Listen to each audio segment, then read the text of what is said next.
Ces images, je suis sûr que vous les connaissez. On les a vues dans les médias et sur les réseaux sociaux.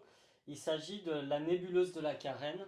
Et en fait, c'est des images qui ont été prises par le satellite James Webb. Alors James Webb, on a la chance à Toulouse d'avoir un astrophysicien qui travaille dessus. Il s'appelle Olivier Bernet. Il a sorti un livre il y a quelques mois de cela. Destination Orion, voyage à bord du télescope James Webb.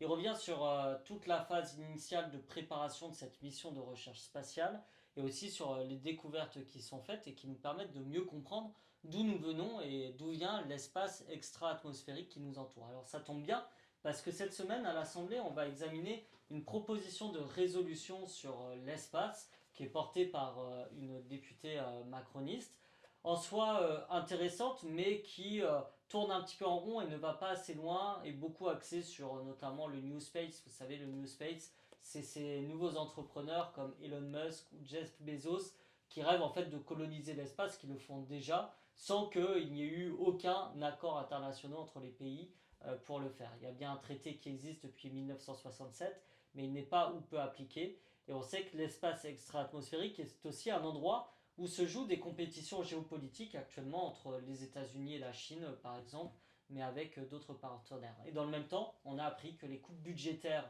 voulues par Bruno Le Maire de 10 milliards d'euros allaient aussi impacter le CNES, qui est à Toulouse et qui est un centre national de recherche important pour mieux comprendre et mieux appréhender les questions spatiales. Dans tous les cas, je reviendrai sur le sujet au cours de la semaine où je vais intervenir avec mon collègue, notamment Bastien Lachaud.